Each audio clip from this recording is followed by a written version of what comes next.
Hey, what's going on, guys? I'm Nashawn, My name is Sarah. And my name is Caleb. and you are watching Winning in Life. Welcome to the podcast, guys. Welcome back. On this podcast, we want to talk a little bit about love, and it's I'm not gonna lie, man. I think at the age that I am right now, like it's kind of overrated. Word. Define overrated. I think a lot of people are, oh my gosh, I want to be in a relationship, it's awesome, love, man, I want to find that special person. And like me, I've personally been in like 4 like relationships or situations, long to short situations, and it's like Not all that. it's like it's cool, but there's so much more to life than Right. just I found my, like, it's cool, you found your person, be with them, enjoy them, things like that. But if you're not in a relationship, like you're Gucci, you're fine. If you can enjoy life and figure out who you are, which is so much more important. People are trying to find themselves through another person's, like, but if you know who you are and you like that person, if you wake up and you're like, wow, I like you, like, we just posted your significance is not tied to a significant others. Like, just because you have somebody doesn't mean you're not significant. Right. Just because, you're not getting these good morning texts, Oh, them paragraphs. The paragraphs to do it, my though. baby. You can't even lie. Those paragraphs, waking up with a whole paragraph? I'll say this Next though. level. God created us for community. Obviously, most people want someone at the end of the day. Yeah. But you should not be with someone if you don't know yourself. If you have not found yourself, Right. you should not have anyone you should not take on a romantic partner if you don't even know yourself. Right. And that's where the issue comes in with a lot of people. Oh man, I gotta be in love and then my life will get together. But shouldn't you get your life together first? Ooh. And then, you know what I mean? Yeah. Or unless you find, a person, that's willing to build with you too, that's another instance. Yes. But for most people, they think like, oh man, if I get in love, then I'll be happy. But if you're not happy within yourself, then what makes you think you're gonna be happy with someone else? Right. And I think to add is, like, before you can really build with someone else, I think you have to learn to define yourself without someone attached to it. Like, figure out what and more so who you are before you add someone else to that factor, because then, like we've talked about a few times, like, if you have someone and you're looking to define your life and who you are with that person next to you, what happens when that person's not there? What do you turn to? Where do you go? Because for so much, it's been just you and this person. And you have to just find the you before you can really be with someone else. Yeah. I always say, like, you were living life without them, so what makes you think you can't live without them again? Right. Like, all those years before you met the person, you were living your life. So once you get that person, oh my gosh, I can't live without them. But what happened to those years before that? Right. And of course, like, I think it's natural, after a breakup, you're kind of like, a part of you was with them. So I think naturally you're going to feel like, kind of like, who am I? Right. You You gotta go through the heartbreak. Yeah, when I'm not with this person, things like that. And that's, a great opportunity to continue to find yourself and not jump into something else. Because I think all of us are guilty to some degree of, we just got out of something. Yo, let's go to the club. Let's download Tinder. Let's see how many matches we can get, likes. Let me post a picture. Let me hit up my ex. Hey, let's see. Stupid. They go binge watching. Let's get that old thing back. Hey baby girl, I miss you. Where would I be without my baby? It's like, I knew you on what's it broke up. Don't text me, like. Right. Now you want to hit me up? Well, yeah. Like, but I think it's important because even after, let's say, you get with somebody, you hook up with them, and then after, you still got to deal with the feeling of, I still don't know who I am. I still don't know what I got to do. So, I think it's important. It's a long journey. It can be, kind of crazy. And I think that kind of what goes into what I'm going to ask next is, for the 3 of us, is like, what was the journey like for you in finding who you were or who you are?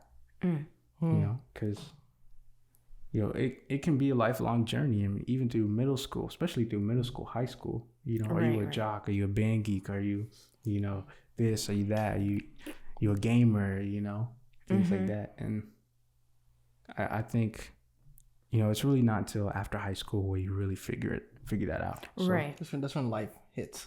I think that's what I was gonna say. Like personally, with me, I think it was probably in college. Like, you know, because in high school you don't have too many things to worry about. You just kind of going with the flow. No responsibilities, you know, like that. Nothing like that. And then you graduate, and it's like, oh my gosh, where do I go now? Like, you know, like what? I have to be serious, you know. And naturally, me, I joke around a lot. Like, I'm a big... No way. Don't say. No Listen, way. What? Comedian Sarah to the rescue. What? If y'all need a little laugh, hit my line, okay? She's not that funny, stand guys. up. But No, stand up. listen, yeah, put me on stage for like 2 minutes. She's not that funny. Listen, so naturally I'm just always goofy, you know, and I love it. But anyways, the point is, I think once I went to college and everything, and I'm like, okay, like everyone is obviously going through their path. They're going to whatever they want to do and pursue for their future, in their career. And I'm like, okay, I knew essentially what I wanted to do.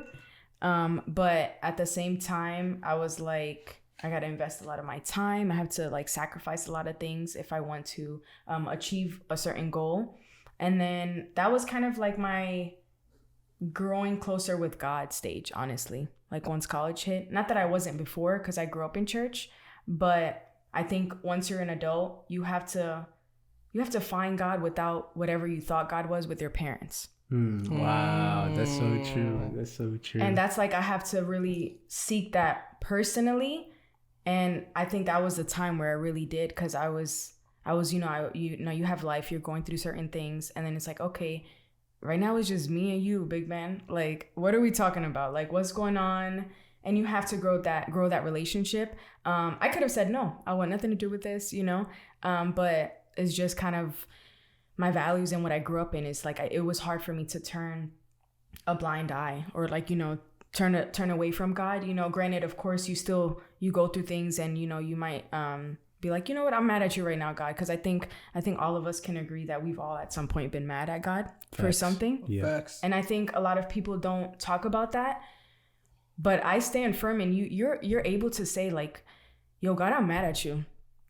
I mean, I think all of us have been through that. And at the same time, he doesn't shy away from that. That's why for me, it's like, he's like that. Like, he really is, because he's not surprised when we say that. It's like he wants us to say it, to be like, okay, I know you're really opening up with me. Now I can tell, like, I already know how you feel, but you got to be the person to tell me how you feel. And so, yeah, I think right after college and growing that relationship with God, that was like my firm foundation. It still is till this day. And without him, I just don't know where I would be. There's no other way to say it. You know, it's just, life's just different. I tell you, you know, I'm not one to be like, yo, you have to follow God or anything, like, you know, but I will say, without him, I don't know where I would be. And I stand on that. And I like what you said, that when you know, if you grow up in church, you know, they kind of push this ideology, which of course is church and things like that, but right. You have to choose it.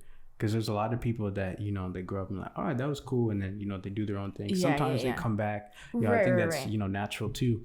But it's just something that you have to really choose for yourself no matter what. Correct. And that goes with anything, for society, with school. You know, you have to make that choice. Like, they want me to be like this. Right. They tell me these things, but is that what I really want to do? Is that, you know, who I really should be? Right. They're saying, you know, maybe I should, you know, sag my pants and, you know, worry about girls and carry guns and all that stuff as a black man. But hey, you know what? I'm good. I don't want to do that. He's like, I'm all right. I got the armor of God on me. No, but yeah, I would say that. I think just with that, I also, like with your question, it's also just knowing that God is like my rock and everything. That really takes a turn in any situation I go through. It's like I got somebody, like I know I can rely on my family, but like it's just different when it's like, okay, like I stand firm in that truth that he is that one I can fall back on for whatever and everything. So yeah, real talk. That would be for me. What about you?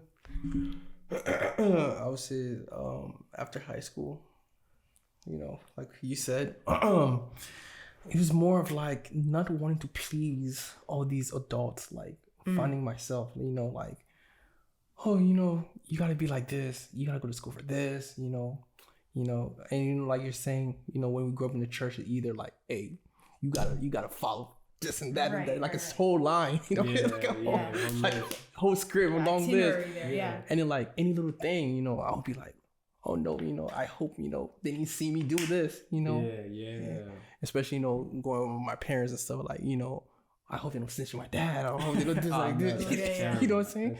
And like it felt like I was in like a box, you know what I mean? And like I always felt like I couldn't really be myself, and then sometimes I'm also a jokester, and I was like, what? I was like, after high school, I was like, what? Let me be all serious, but it wasn't me, you know what I mean? Right. Because I was like, I can't be all serious all the time. It's just not me. Like, I like to joke around, and when it comes to serious topics, obviously, there's times to be serious, there's time to joke, and then like. It was just a process of discovering myself. And like when I met him, I really got into personal growth, reading personal growth books. And then like, I just feel like you can't just go in life living for other people. You got to find yourself. And then that's when I found my purpose to help other people. And then that's how I discovered myself. I'm just like starting, taking care of myself, reading a lot of personal growth, and then discovering my purpose. And then I'm like, I'm going to be Caleb. I'm not, I'm just going to be Caleb. I'm not going to be what they want me to be. I know that's right. But that's picking up on my lingo real quick. I just wanted to steal it from you, really. Let me just borrow it. Yeah. But that was a good moment to steal that. I know that's fine, bro. You really did that. Like I said, relax. Yeah, that's why. But yeah, that's my story. Making a jab is there. But yeah, that's my short story. That's good, man. Yeah. And I think that as a kid, I think all kids, they want to please their parents. They want to be like, hey, is this right? Or, they want to make their parents proud. But even then, it's like at some point you're like, this is cool. Like, obviously you want to make your parents proud, but you're also like, okay, this isn't me though. Like, I can't just do this for my parents. I can't be a doctor, even though they really want me to be a doctor or whatever, and that's important to be like, hey, I get that this is what you want from me, but I'm gonna do what I essentially want to do regardless of what they think. As long as it's obviously not self-destructive. Like, you didn't want to start spraying. No. I didn't want to be a drug dealer. I didn't want to do none of that. Yeah, I think at that point too, like you get to a point where it's like you have to take life into your own hands almost, and not have your parents or anybody that like really steer you in a direction that you may not really want to, but it's like, oh, if I don't do that, they're not going to be happy for me, or they're not going to be proud of me. And I think as far as like parents and just people you love, or just love in general, when someone really loves you, they're going to want the best for you, whatever you choose to do. I mean, there's not, I can't really think of somebody or a situation where it's like, oh yeah, I love you, but if you don't do this, I'm not going to love you anymore. Wow. I feel like that's a whole nother topic, because conditional love is everywhere. It's everywhere, man. Yes. That's a whole, that's a whole nother topic. Yeah. This whole thing. But I think that's what I'm saying is like just with love in general, if someone truly loves you like that, they're gonna obviously respect whatever decision you choose as far as what path you want to take in life. Of course, within reason and all. Not self-destructive. But yeah, I think that's the biggest thing, is like you have to also come to a point where it's not about making other people happy, but it's just making sure you're happy. That's huge, because you start putting your happiness on a platter and everybody can just, oh, you pick whatever you want. All right, I'm going to do this. And it's like, what are you leaving for your decisions? You're not giving yourself the time, and you're not giving you opportunity for things that you want to do in life. Right. What about you, Nishan? Me, man, it's just I knew you were gonna do that. The pull to say something out of pocket can sometimes be like super strong.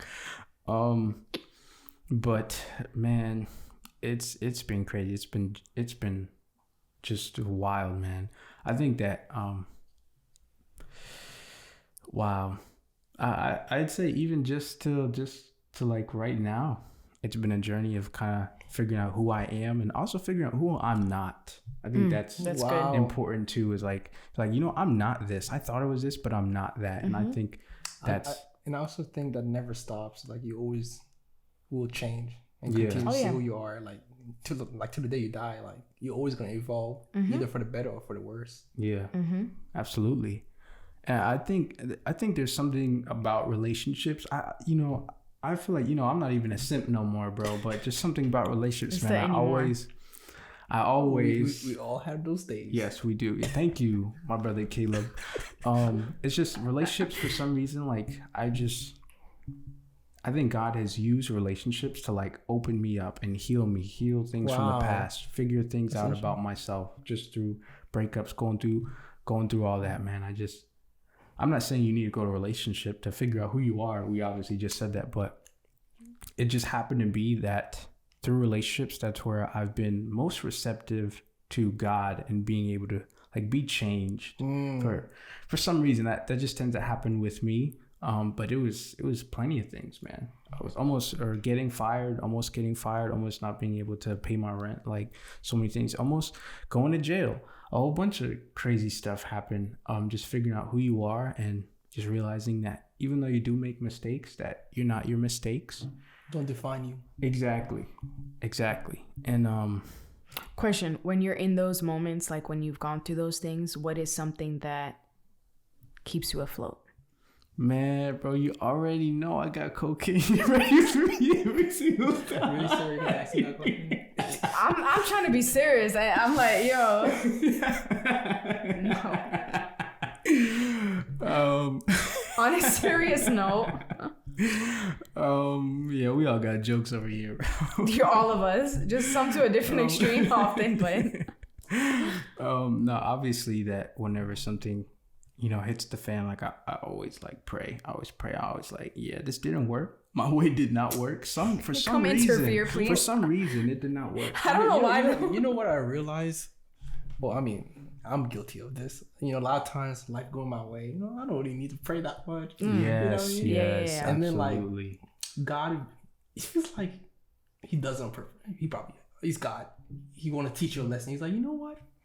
You're going through life like you don't need me. I'm gonna use this situation, this person to break your heart, or you almost getting fired, or whatever the case may be, so you can see that you need me again to rely on me. And I feel like I'll be guilty of that. I'll be going through life good, and then something happens. Dang, time to go run back to the Lord. Real talk. And I saw like there's a famous like quote that goes along with that. It's like we have to learn to pray when things are good, not just when they're bad. I've seen because that. and we're all guilty of that. I mean, me myself, like things are going good. Hey, listen, I'm gonna put this on the side, guy. Like I'm trying to knock out. It's been a busy day, and I'm gonna call it a day. But tomorrow I got you, and then tomorrow comes and it's still going good, and it's like okay. But then when something boom hits me out of nowhere, it's like oh now, and it's like come on, you have to keep that same energy. You know what I mean? Like if it's bad, pray, and if it's good, still pray. Right. Either way, that prayer should be at the front of everything. Right. Yeah. I feel like personally, that's when I actually get into my devotion more. When like something happens, you know what? Just so I can have a better day, let me start my day off with devotion. But like that should always be the case, whether you have a good day or a bad day, or whether your life is going good or bad. Right. We can't just your Bible sitting in dust just because I'm cruising through life, man. I'm chilling, life is good, and then something happens. Oh, let me open this up right quick. That's something we have to be careful of, especially as we are Christians, stuff like that, and other people that may believe in God that are watching us. But yeah, it's the discipline. Honestly, that's where you're disciplined. Like even on days where you're Sunday morning, man, this is the only day I could sleep in. God, I'm gonna watch this service from home. Dang. I mean, I'm like just and not to say that's bad. It's not that. It's just when you're disciplined to. This is how I always see it personally, and I've always said this to people. If I'm making time in my week to go do other things, go hang out with my friends, go do this stuff in my personal life, whatever, I have to have time to go to church for those 1.5, 2 hours, whatever the case is. because I'm making time for other things. It's like, come on, like I have to You also can't make time for the most one important. who allows me to have time for other things, you know. Wow. And that's kind of just something I've stood by for, you know, a good portion of my life. Yeah. I mean, even just 5, 10, 15 minutes. It doesn't have to be huge. Mm-hmm. You know, just like, you know, somebody says, I need to call, you know, one of my family members, you know, 15 minute time with God. And, you know, he's not going to complain. He's going to be like, wow, 15 minutes. Hey, that's good. That's It's something, right? Something is know? better. Yeah. As it's long progress. as you put your heart in it and you're pure, you're going to God. Like, as long as He knows you're going to Him in a good way, like, Right. you know, just not. Not to just cross it off your checklist. Yeah, you know, cross. Yeah, no. You know, I mean, like, you know what? I gotta pray this because I got to. That's the same thing as if you're going on a date and someone's like, "Oh, I'm here just because like I'm here." Oh, no. Like nobody would like that, right? Crazy. That's crazy. But that's the same. You want that person to be. But that's the invested in same you. thing. You want God to continue to bless you in your life. How you gonna go and just be like, God, I just wanted to cross this out. Oh, finally, service is over. What we having for lunch now? Exactly, like.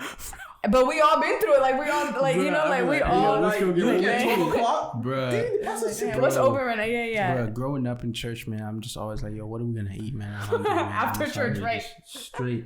Hey, as soon as he says, "Hey, we done," yo, We let's go. dismiss. What do we eat? I want something to eat. Yes. You know. It'd No, be it's like true. That. You know, it'd be like that. It's funny that we all have grown up in church, so we all have very similar stories. experiences. Yeah. And you know, Being for a the church people, kid.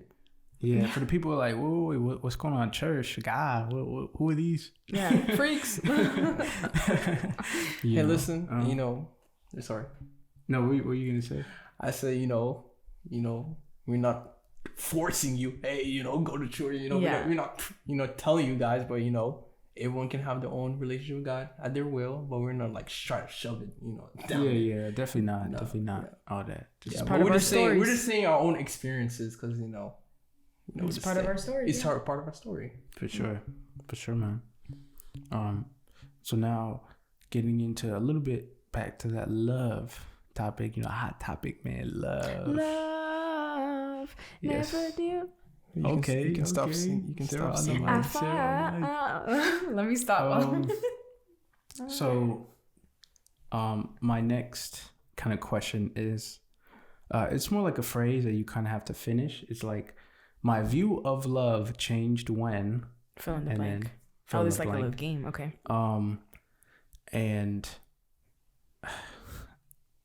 obviously, me and Caleb have something where it's like, at least for me, like my view of love changed when I found the red pill. But also, you go through relationships and you're like, yo, what the heck? Like simping in general, that you simp for a woman and it doesn't work out, and you're like, wait, what? I put all this energy and effort into this and it didn't work out, and you're like, oh my gosh. And you know, that's what I was saying before, is like, love is cool. Your unconditional love from God, you know, that's something that we all need. But love is essentially conditional. And my view of love changed when, you know, I would essentially give unconditional love to somebody and it wasn't received back. And that's when things were like, wait, what's going on? And boom, boom, bam. Wow, women aren't the angels that I thought they were. What? That's crazy. You know, I'm not saying that's just, you know, necessarily woman's fault. You know, I could say, oh, I'm not even going to say it's my fault. You know, it's programming, a whole bunch of stuff, all that. But it's still like, yo, nothing is, with love relationships, like nothing is what it seemed. And once you go through like a couple relationships and you're willing to learn, then you're like, yeah, this ain't it, bro. Like it's cool, but it's just not what you think it is. You know, it's not going to save you. It's not going to make you happy. I think emphasis too with what you just said is the learning part. Is that when you have failed relationships, you can't let that, I don't know, like turn you or like take you down a dark path or something. Like Right, you yeah. have to be open to like learning from what happened. Like whether it was your fault or not, like it's almost one of those things like, okay, like You learn, going you know. into it, what's the next one I can, what can I do differently? Like, what can I control? Because obviously, like, you're not going to control the other person, but on your end, like, what are things that you realize now? Like, you know, and that's the part of like examining when a relationship fails. Okay, like, examine what are the things going into it, like, that you may have been a little naive about, or certain things like that. That's Oh, Sarah. She's putting the blame on me, which is it's all right. It's all right. I know, playing in this game. I do not like. I definitely do not like hate women. I'm not mad at angry at women. I think I'm just so incredibly picky and choosy that it's like if you don't have this, like I'm not even gonna like try. He knows the red flags to look for. I mean, the red flag and the green flags. Yeah. So, and he knows his value. Yes, thank you, sir. And I will be willing to cut it off at any point. I don't care if we've been dating for 4 months or 4 years. If it's like, yo, what the heck, I'm cutting it off. Like, cause I'm cutthroat. I'm not marrying somebody that I don't see a future with, and that like if you're gonna be the mother of my kids, like it's gotta be certain this. Qualities. Exactly. So that was a little side rant, but. Well, go ahead, Sarah. You next. So what was the question again? Like how is the fill in the blank? Your view of love changed when? Oh man. I would say probably when I put my feelings before the facts. So feelings are valid, absolutely. But I think feelings also can play tricks because you tend to go by the feeling more than you do the fact. So let's say, for example, you can be crazy about somebody, you know, head over heels. And then next thing you know, the fact of it is that this person might not have the best intentions with you, but you're like, I'm whipped, or like, you know, like I'm crazy about them. Like, I just can't, like, you know, like I'm just saying that's an example. I was going to do something out of pocket, like not the right place. They stole, you know, my bank account money, but they love me, you know, it's all good. It's like, you know, like, or just something like that. And then, so that's what I mean. In love. That's what I mean by the feelings over facts. Because like feelings, you could feel a lot of things, but you got to sometimes look a little deeper than that. Like put the feeling part aside and look at the facts. And that's something I learned over time, like with personal experiences, that you have to see more than just what you feel at that moment. You ever read or seen A Streetcar Named Desire? Yes. Where it's like, yes, it's like a toxic relationship in literature where they're like always yelling and fighting. Yes. And he might have hit her. I can't remember. And then they just have like crazy sex and they're like, okay, everything's fine. You know, so toxic. Yeah, but you definitely have to look at the facts for that one, please. Yeah, exactly, for sure. No, you know, not just a feeling, right? Love changed. Love changed. Right? Yeah, my view of love changed when. My view of love changed when I knew I should. When I was putting myself last. When I was putting that person before me. I didn't know my value. I didn't know, like, I was like, let me sacrifice all this for this person. Let me spend all this. And they weren't reciprocating the same energy. And I was like, wait a second. Something just clicked in my head.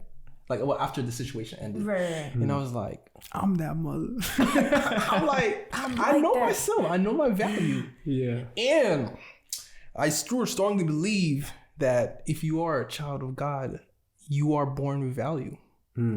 Well, God, you know, gave us value. So if I am a child of God and I'm made for a purpose and I have value, why am I not recognizing my value? That's true.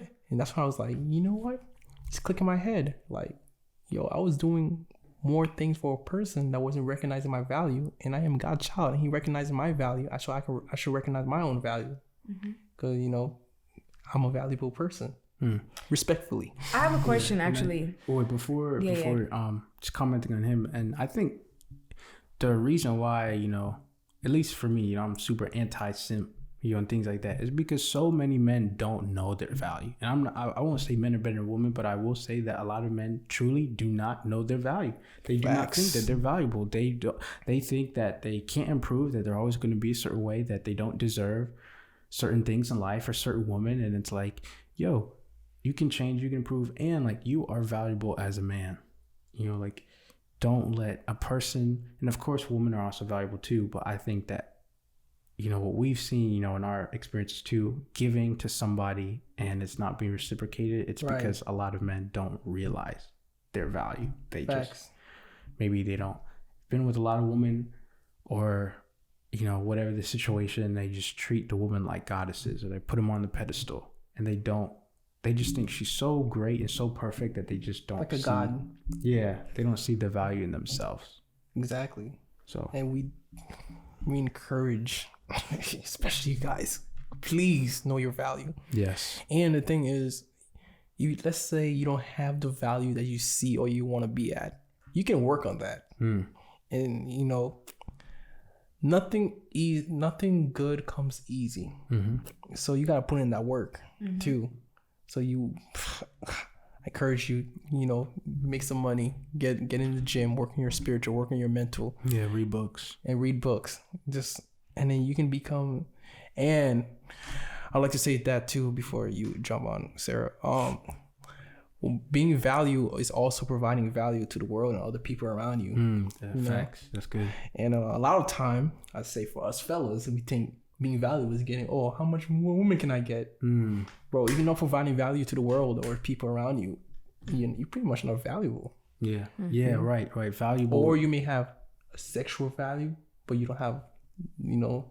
Wow, no, I know what you mean. Know what wow, I mean? Yeah, sexual value, but not like worldly value. Like, yeah, you can get with a lot of women, but like, are you valuable to other men or other, like just children, just people in general? Exactly. Your family members, like a positive influence. Like a positive influence. Yeah. Because I feel like on this earth, you know, that should be everyone core to help one another. You know, we're made to help one another. Right. We're not made to be selfish. And value in and of itself is not for you. What makes something valuable is that it affects like so many people. Right. Exactly. Like, so that's how can you just be valuable and not like help anybody else? Like, because you know you could be rich but not valuable if you're not helping other people. You know, you're just a selfish prick. Yo, straight up. I'm keeping it 100. Call it what it is. You know, like, you know, value is providing value for everyone. It's helping the world become better, you know, or helping the people around you become better, helping your neighbors, helping your coworkers. And when you talked about the people around you, I think as men too, like when you guys know your value, the importance of being able to surround yourself with men who also believe in that. Because if you're going into a friendship or like you have multiple friends and it's like, you know your value, are you influencing them to also have that same mindset to like know that they're valued as well? Or are you around people and you're the only one who thinks knows your value, but then you're around other guys and other men and they're like, oh no. So you also have to be, not to say like teachable to them, but also let them know like the same concept. Like, you know, if that's the moral and that's the truth, then your friends, your type people, like your homies, whomever you chill with, like they gotta know that in your circle the same concept, you know, and that same value they have to hold.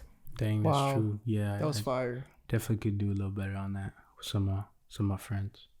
Yeah, and also like attracts likes too. Right. Yeah, I mean, I attracted Caleb in my life. You know what I'm saying? You know, no homo. Yeah. This is a good turn. No. Item hit up. Oh man. Do you remember your question? Yes, I did actually. When you were talking about having the same energy reciprocated, how do you guys feel about the saying or like what people say, like if relationships are always 50-50? Ooh. Yeah, it's 100-100, man. What you mean? Come on now. Here's the thing. Okay, you can go ahead. I read a book and it said that the relationship is 100% on you. It's like, wait, what? Like, what are you talking about? And that's because if you take responsibility for the relationship, like you're gonna put in the effort required for it. If you think that there is a certain amount allocated to the other person, you can kind of sit back and be like, well, they're supposed to do that. They're supposed to communicate. Correct. They're supposed to, you know, yada yada.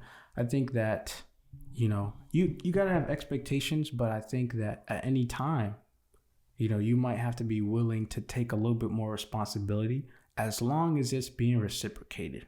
You can take 100% of responsibility, but as long as it's reciprocated, then, you know, you're Gucci, you're fine. But like, you mean like if in another time you need to give in less and then she has to give more, that type of thing? Yes. Okay. Yes.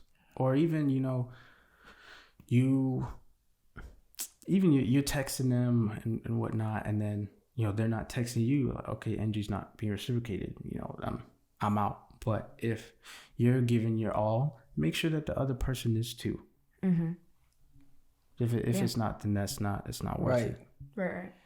And, you know, there's different areas that one person can be putting more, and that's nothing wrong. But as long as that person is also putting a lot of effort in another area too. Mm-hmm. And this phrase I always love, like is you always want to overflow their cup. And you want them to overflow in your cup. Mm-hmm. That's the goal. The goal is not to go in with a half-empty cup and a half-empty cup and then put it together. Wow, yeah. The goal is to overflow their cup and them overflow you. I read that in the 5 Love Language book. Yeah. And I will say that, of course, like a disclaimer is that you don't want to just start going crazy with the first person you meet, your first date. Oh, I got this for you, doing this, you know, doing that. Investing is a gradual process, for sure. You know my favorite thing I'm going to say, right? What's up? There's levels to this. Yes. Yeah. So on the first date, that's like level ground zero. You know what I mean? So below ground. It's below ground at that point. I was like, all right, I'll pay, you know, for the dinner date, things like that. Then after. Speaking of that, you know what I'm saying? You're paying for the dinner. Please be a respectable man, be a respectable person. You know, there's things, you know, that are expected. You know what I mean? Yeah. You know, don't just be like, oh, I'm not doing anything just because we're on the first date. Like, there's still, like, be a kind person, be a good man. You know, man. Period, I ain't gonna cap. Period. I did that on 1 or 2 dates. I did that on 1 or 2 dates. Well, there were circumstances that so there are certain circumstances where you either pay half or you don't pay. Right. If the person, like for me, if the person is downright rude, or if I don't enjoy the date, we split in half, bro. I'll split in half. I said, it was nice to meet you, bro. I'm out. What does she say? What has she said to her that in that moment? It's just, I went on a date with this one girl. Because I know she gave you a look. I went on a date with this one girl, and she was straight, but she was just talking about politics and like. On the first date? Yeah, she was like religious or something too, and I guess she was talking about how the Jewish community was oppressed. Oh, okay, yeah, we split this. I said, hey, yo, this is cool. And then another date, I felt like I was catfished. I was like, yo, we splitting, bro. I said, I ain't. Were you really? I was like, she does not look that great. We splitting. Oh man, that's cool. And then, but the date was good, so I was like, all right, I'll pay. I was like, I'll this is the one that was a little busted? Yeah. Oh, you still paid for her? Still paid? She was actually, her personality was so good. I was like, yo, I'm enjoying myself. I know you talking about. But now, I think now though, like that was me before. I think now I'd be like, just, you know, being a gentleman, I'd be like, all right, I'll pay. Unless it's really, really bad. But for the most part, I'll say that, you know, I'll pay. I know that's right. Because we also have a vibe check. You know, we do the FaceTime before and things like that. So yeah, there's levels to this. There is levels to this. But you know, you pay on the first date, and then after, you know, maybe take her to some, you know, no fancy, no Ocean Prime, you know, or whatever it is. Cooper's Hawk, or whatever, Kobe's, or I think it's Korean barbecue. Yo, where did we go for her birthday? You remember that one time it was so expensive? They gave us small food. He was in downtown. I think that was Ocean Prime. Or that was Ocean Prime. Something. Yeah, that's Ocean Prime. Yeah, Ocean Prime. Yeah. You like it though. Look how excited he got. No, Ocean Prime. No. Actually, yeah, it was expensive. The food was so small. You can go to Applebee's, bro. You can go to Chili's, man, on the first day. It don't gotta be super crazy. And then after, you know, if you're doing 1 year and you go to Ocean Prime, or you go to like Korean barbecue or something. Do y'all believe in like coffee dates or anything? Not that you drink coffee, okay, but like let's say I've actually never ice cream dates or something. I've actually never been on a coffee date. I know that's right. Ice cream. Listen, do you have an issue where a guy takes you? I just don't really like. I'll do coffee, but I'm not crazy about it. But no. So I'm going to the strip for the first day. Except that. Because you see, the first date to me, like I said, that's gonna set the tone, right? So wherever we are, I want it to be as personal as it can be because I want to talk. So I'm gonna want to talk to know McDonald's. So, I'm serious. If you take you to McDonald's, I will say this. A lot of the best talks and conversations I've had happen, honestly, like in a driveway or like in a parking lot.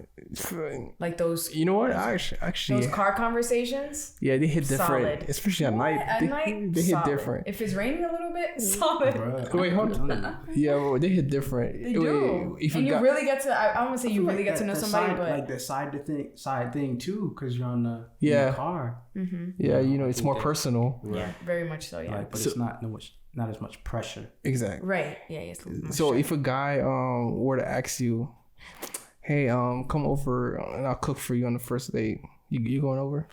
If I know him. If I don't know him, no, I'm not going over to your house. Straight up. I don't know you. I'm not going to your place. Okay. If I know of you, like, oh, mutual friends, I've been around with you with other people, possibly. But if this is like a Bumble or online dating, I'm not going. We're going public. Hey, my mom's gonna be home. My family's gonna be there. Well, now we're putting the first time I'm dating. Now we're putting the first though. time I'm meeting you to have a date, and now mom and dad is gonna be home. I mean, they just gonna say hi. Wait, he could lie though. He could be like, oh, my parents gonna be home, and he just trying to trick her. I get it, but we'll consider complicated levels to this, my man. Levels to this. I personally, bro, I really don't care about like me and the family. I'll meet the family, bro. I'll be like, hey, how's it going? Whatever. Hey, it's cool. You know? Yeah, he's kind of but different. I think so different. But let's you put yourself in the man's perspective. Would you, if you're home with your parents, would you invite a girl over? Be like, hey, listen, I'm gonna cook dinner for you. I got the fam here, but they won't bother us. Would you invite someone for the first date? Ooh, wait, so like your dad is now like no, like if you were at your dad's house. We're talking family since we talked family before. Like your family's in the house and you invite a girl over on the first date. Not the first date. Not the first date. Okay, It could be like second or third or something. Right, but I'm saying like the first, like, you know, you're just now meeting the girl. They come over. My pops is here, but he'll stay in his room. Like, you know, you won't bother us. But if it was just me, she can come over to just my place. My family's not there. Like, hey, yo, come over. You know, I'll cook for you and we were watching Netflix. What? Yeah, you know, I could put you onto some good shows. I'll give you some recommendations. You know, read the Bible. You ain't reading the Bible on the first date. Yeah. I'm trying to think. You're a lot of things, but you're not gonna be doing that. I'm trying to think if I've done that on the first. Listen, the game has changed. Challenge yourself now. On the next date. The game has changed now. The game has changed. Who knows? I might do that. We might talk about our favorite Bible verse on FaceTime. You know, that might be, you know. You know what's actually perceived as sexy for some girls, like, I mean, girls that believe in God, like, if you're like, hey, let me pray for the food, let's pray together. Oh, wow. Yeah. It's like, wow, a spiritual leader. Look at that. Oh, yeah, if I'm going with the Christian girl, hey, baby, let's pray. All right. You know, Father God. Yeah, no, I know how do you perceive that? Do you like that? I do like that personally, just because, like, okay, I know you're gonna hold it down. Go ahead, I'm gonna let you hold it. I'm like, you know, like it's different. Like, for example, I saw somebody who recently just got baptized.